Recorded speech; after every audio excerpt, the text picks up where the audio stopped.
In this video, we delve into a bold social experiment conducted by basketball legend Shaquille O'Neal, also known as Big Shaq. Disguised as a homeless person, he set out to test how police officers treat those they perceive as vulnerable. The video highlights contrasting reactions from two different officers, the community's response after the truth was revealed, and powerful lessons about empathy, fairness, and societal change. As the sun sank below the skyline, the city was bathed in hues of orange and gold. Downtown came alive with tourists and locals weaving through bustling street vendors and performers. Amid the activity, a lone figure sat hunched on a bench near the fountain, almost invisible to the crowd. His head was bowed beneath a tattered hoodie, and his oversized coat was worn and frayed. His battered sneakers told a silent tale of hardship. In his hands he clutched a paper cup, occasionally rattling the coins inside. Few realized that beneath the shabby disguise was none other than NBA legend Shaquille O'Neal, known to fans as Big Shaq. The towering athlete, famous worldwide for his dominance on the basketball court, had embarked on a daring social experiment. He wanted to experience firsthand how those perceived as powerless were treated by authority figures. Over the years, Shaq had heard countless stories of prejudice and profiling. Now he wanted to see it for himself, without the shield of fame, fortune, or an entourage. He arrived at the park alone, taking a public bus to blend in. A worn cap hid his distinctive features, while makeup and patched-up clothing completed the transformation. Despite his towering frame, most passers-by dismissed him as just another homeless man searching for spare change. For the first hour, Shaq sat quietly, observing the world around him. Joggers passed by in bright athletic gear. Teenagers zipped around on skateboards. Families strolled past, parents pushing strollers and shepherding young children. Most people ignored him. A few dropped coins into his cup, and one mother gave him a sympathetic glance before hurrying along with her child in tow. Shaq nodded his thanks for these small gestures of kindness, but this wasn't about charity. He was waiting for something else. The police patrol he knew frequented the park. As dusk settled, a black and white cruiser rolled into view. Two officers stepped out, Officer Davis, tall and self-assured, and Officer Lopez, whose eyes scanned the park with quiet intensity. Officer Davis took in every detail as he led the way across the grass, scanning for any sign of trouble. When they spotted Shaq sitting alone on the bench, the officers exchanged a quick glance before approaching. Shaq felt his heartbeat quicken, though he kept his face composed, maintaining the guise. He pretended not to notice them until the shadow of Officer Davis stretched across his feet. "You can't sleep here," Davis said bluntly. "The park's closing in an hour." Shaq raised his eyes slightly, keeping his voice low and weary. "I'm not sleeping," he replied, staying in character. Officer Lopez, more measured in her approach, stepped in. "Sir, do you have any ID? A place to go tonight?" Shaq shook his head. "No place yet, just resting," he said, his tone subdued. Davis's mouth tightened. "We've had complaints about loitering. We can't have transients making people uncomfortable."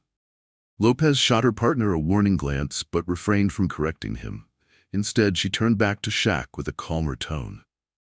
"What's your name?" "Henry," Shaq replied, using a random alias. His voice was husky, faint with exhaustion. Digging into a torn pocket, he pulled out a battered ID card prepared for the ruse, the name matching his alias. Davis took the card, scrutinizing it with suspicion. "This is pretty worn," he remarked. "Henry, are you from around here?" Shaq shrugged. "Used to be. Times got hard." Lopez handed the card back after a moment, her uncertainty evident. The card didn't raise any red flags, but it left her skeptical. Davis let out a soft snort.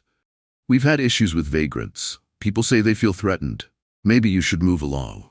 Shaq stared at the ground, staying silent. Letting the tension linger, Shaq considered pushing back but chose to let the officers guide the exchange. He murmured softly, "Ain't bothering nobody." Davis's tone sharpened. "Yeah, well, people pay good money to enjoy this park without worrying. You're lying around here with no purpose. That's an issue. We can't have you scaring families." An elderly woman nearby paused, her curiosity piqued. Sensing the situation, she mustered her courage and spoke. "He's not scaring me, officer," she said, her voice steady as she turned to Shaq. "You're just sitting here, right?" Before Shaq could reply, Davis dismissed her with a curt hand wave. "Ma'am, we appreciate your concern, but let us do our job." The woman frowned, her face troubled, but she eventually walked away, shaking her head. Lopez stepped in, her tone gentler. "We can refer you to a shelter, Henry, or a meal program. Maybe that would help." Shaq appreciated her measured approach.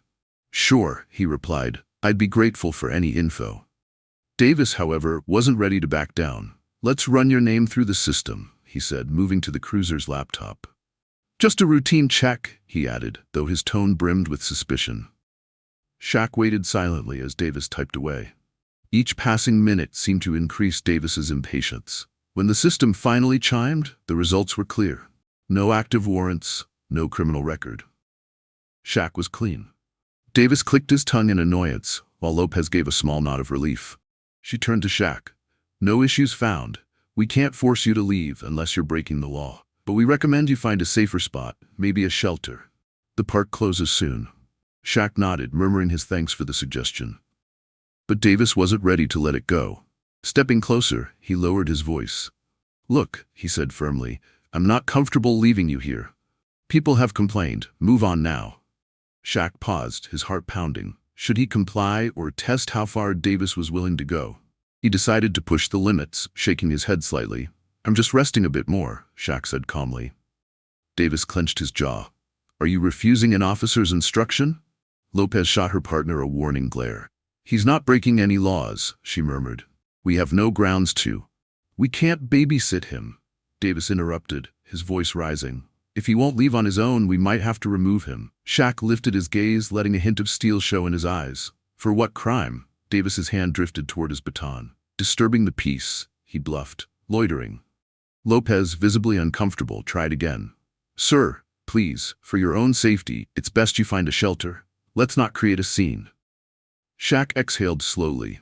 Part of him wanted to stand his ground, but another part knew this was enough. He had tested their reactions. One officer was borderline aggressive, while the other was torn between empathy and duty. It wasn't worth risking an ugly confrontation. Rising to his full, imposing height, Shaq slung his ragged bag over one shoulder.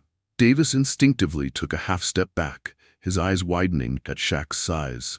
For a brief moment, Shaq almost smiled. He was used to overshadowing people, but not in this context. "All right," Shaq said in a low voice. "I'm leaving." Lopez nodded softly, relief evident in her expression. "Be safe," she murmured. Davis, on the other hand, scowled and stepped aside. Shaq trudged toward the park exit, feeling the burn of Davis's glare on his back. A few onlookers watched the scene unfold, their expressions a mix of curiosity and unease, unsure who was in the right. The tension dissipated only when Shaq disappeared around the corner. But the story wasn't over. Later that night, Shaq took to social media to reveal the truth behind his experiment. He posted short footage captured by a hidden body cam under his coat. The clip highlighted the stark contrast between the two officers, Davis's aggressive and confrontational approach versus Lopez's attempt at compassion and assistance. The caption read, "Testing real attitudes. Some good, some not. Time for change." Fans and followers erupted in response, recognizing him as Big Shaq, the beloved basketball legend. Outrage poured in over Davis's behavior, while Lopez was praised for her restraint and empathy.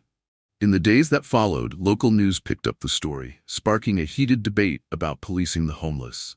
The public questioned the use of intimidation, the treatment of vulnerable individuals, and the blurred line between safeguarding public spaces and harassment.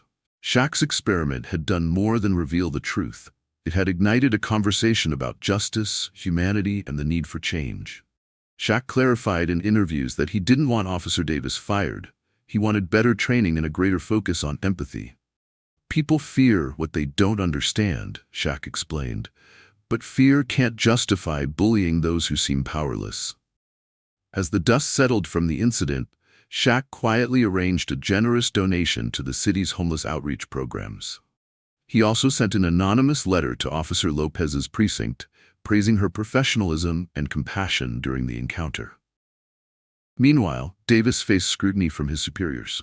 The department mandated additional training for all officers in the unit, focusing on respectful engagement with homeless individuals and de-escalation techniques. Weeks later, Shaq returned to the downtown park, this time as his recognizable self, dressed in a stylish tracksuit and surrounded by fans eager for autographs. Among the crowd was Officer Lopez, who approached him shyly. "I'm sorry about what happened," she said, her voice quiet but sincere. "I tried to do the right thing, but I felt stuck." Shaq offered her a kind smile. "You did what you could," he said gently. "Maybe next time it'll be easier to do even more. Thanks for showing compassion." He added, almost in passing, that he bore no resentment toward Davis, only hope that the officer would learn and grow from the experience. Their conversation ended with a handshake and a mutual sense of respect. The story left a lasting impact on the city. It shaped local discourse, prompting the city council to reallocate funds toward specialized training and community resources. Community groups applauded Shaq's unconventional approach, though some questioned whether his sting operation had been entirely fair. Shaq listened to the critiques, acknowledging their points while emphasizing that real change often required bold action. Months passed, and the park continued to bustle with families, joggers, and travelers. Officer Davis, after completing mandatory training and reflecting on his actions, began patrolling with a more measured and thoughtful approach. One afternoon, Davis spotted a disheveled man sitting on a park bench.